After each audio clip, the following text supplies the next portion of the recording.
There's a story that we need to talk about when it comes to quantum leaping, manifestation, and how it looks different based on the body that you chose to be in and how you can make it not feel different. There's stories that we don't talk about when it comes to this work. And I want to talk about privilege, and I want to talk about it in a way that you have never heard before, in a way in how it affects everyone and how you can either use it as a benefit or completely disregard it by unplugging from the matrix. So you're going to want to listen to this conversation because it is one that not many people are talking about. I have never heard anyone speak about it the way I am going to speak about it. But the reason why I can speak about it this way is because I have not only coached and mentored and led over 20,000 very successful people of all different types and of 80 countries all over the world.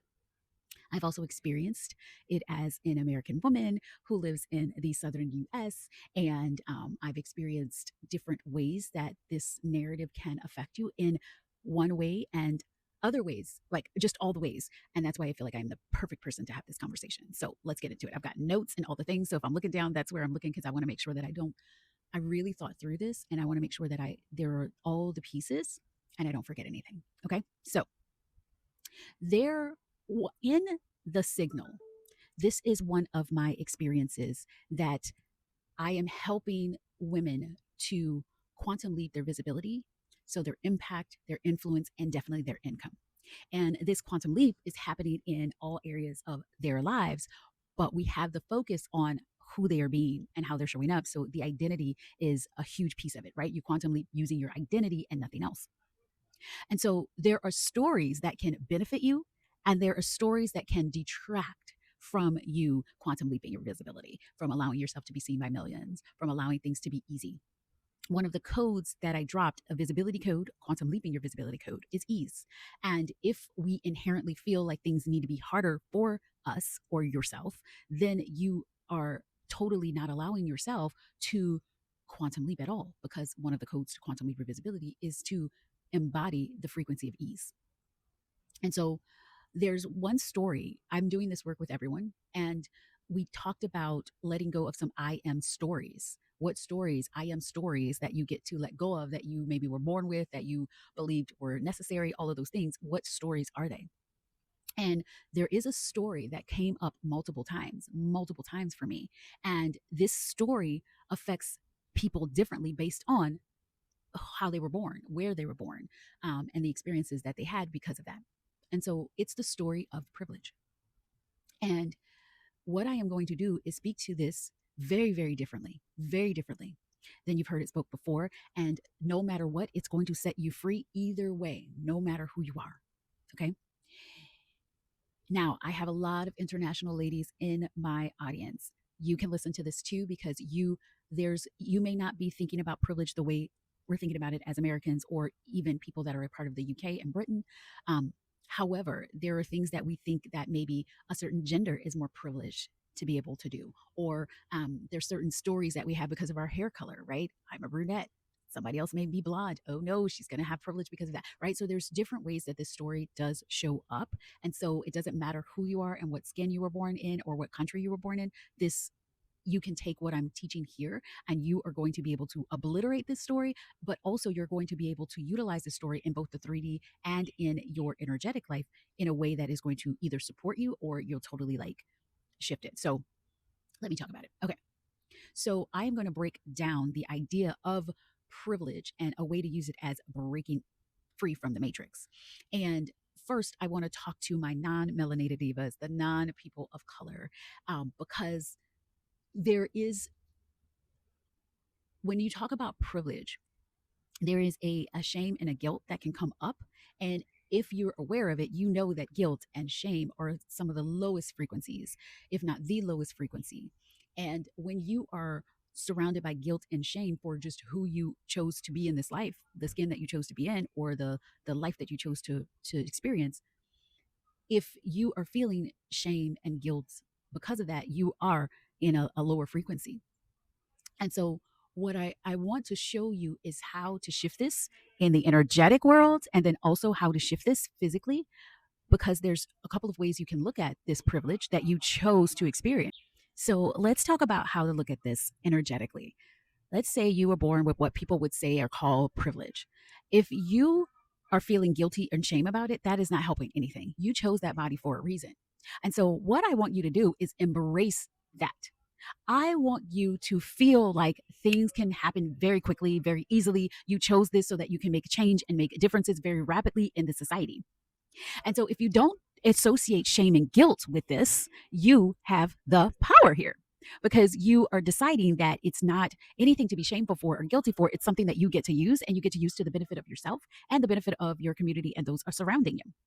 Now, what else can you do? If we're thinking about the physical and the 3D, what you can do also now is open your eyes. You can be aware of situations where, let's say, you're in a room and someone is saying something that's totally awful, racist, xenophobic, whatever. You can use your privilege to say, you know what, that have you thought about the way that sounds? And that is not cool because the people that are saying that kind of thing they're going to either respect you, they're going to be able to listen to you, they're going to be able to recognize that, oh, if you think differently, then maybe I can open my eyes. Do you see? And so it's not a negative to have this privilege. It's actually a positive because you can make difference in this world.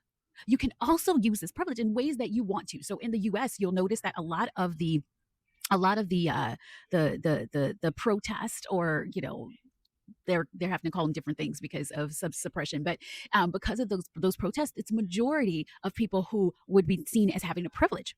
And because of that, you can use your voice and use what you're doing and use the way that you look and the way you were born to make a big difference in the world without experiencing the brutality or bad actors or all of those things that normally happen when people who don't necessarily have your privilege do go out and speak and have their voices heard and things like that. I don't want you to feel guilty or shame or feel any of that stuff when it comes to the privilege, when it comes to what you chose to be born as. What if that was your superpower? What if that's something that you can use to make the world a different place? What if that you could use that also to manifest super quickly because you don't have or you don't need to have any of the conditioning that says it's going to be harder, it's going to be this, it's going to be that for me to do the things that I do. Utilize it as a positive for you and for everyone around you and for your community and everyone that's in the world around you. Okay, so that's what I want to say to non-melanated people, non-people of color, because there's going to be more that we can talk about towards the end. But I just want to say that because when this conversation comes, there's a whole bunch of guilt. And then you hear what I am going to talk about and what I've had to go through or what I've experienced, and then you feel bad about it.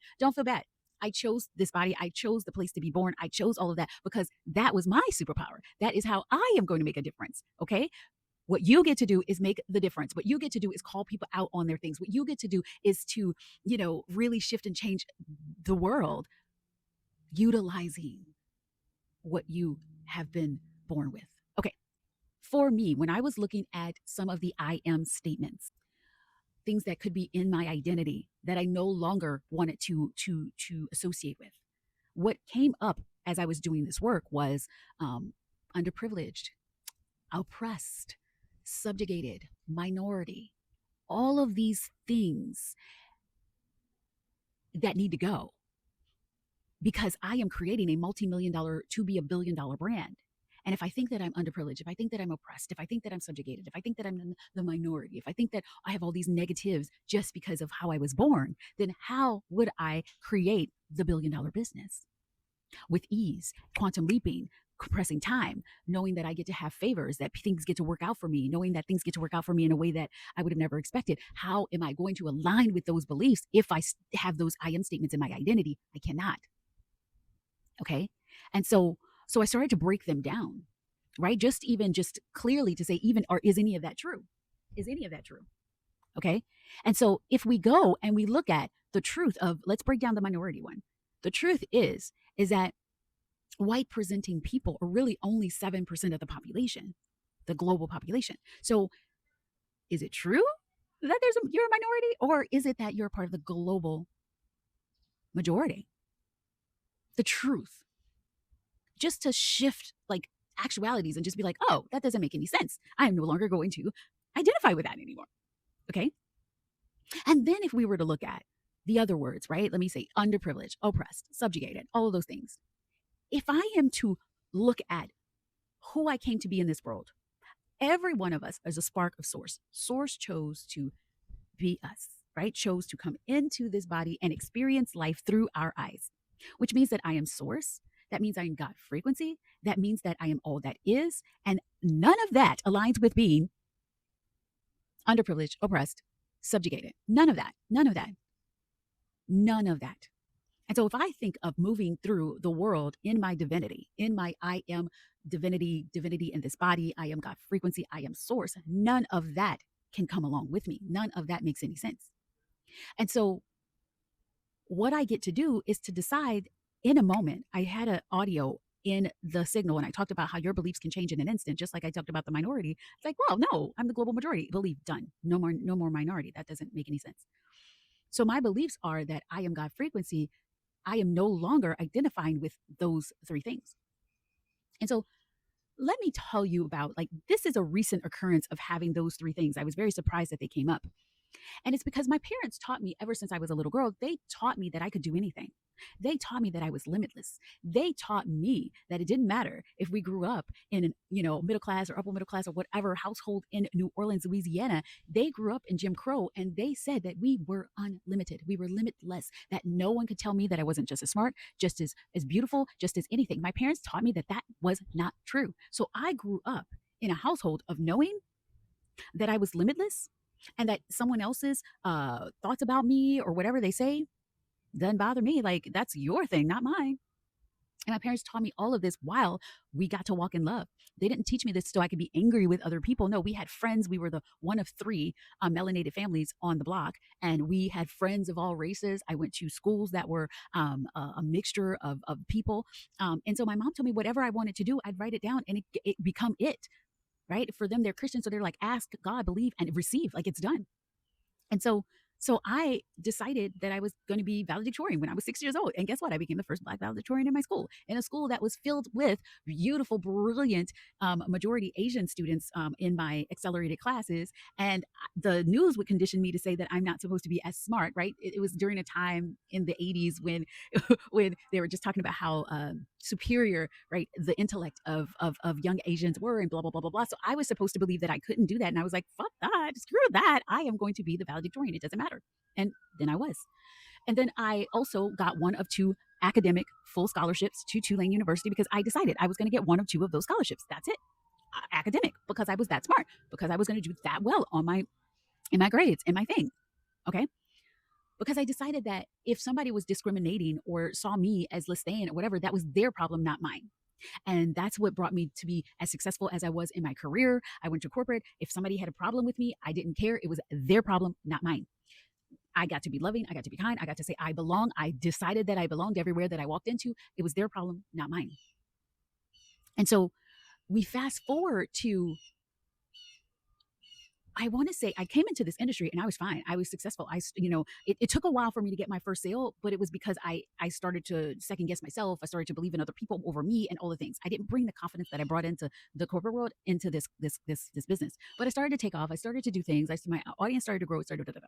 But then around, I want to say mid to late, like probably like 2021. So after the George Floyd stuff, then it started to come up that maybe I am underprivileged, or maybe this person does better than me. Maybe she is getting better algorithm things. Maybe all of these things. And so I started to let all of these ideas of being underprivileged and being subjugated and all of this stuff seep in. And so I started to like push back on it because I would tell my clients, especially my melanated clients, that no, you're just as good, you're just as smart, you're just as this. Let's not, like, don't tell that story, don't tell that story. And I realized that there were some unconscious, subconscious things where I was still telling that story. And so I decided not to tell that story anymore. The story's gone. We're not doing that anymore. And so what I'm saying to you, specifically to my melanated people, is that if you exit the Macers and you decide that you are divinity, and you decide that everyone else is, if they have a problem with you or they think you don't belong, that it's their problem, not yours. If you decide to walk in the rooms like, there I go, there she go, I am going to decide that I get to create, I get to have $1 billion business, then guess what you get to do? You get to create the $1 billion business.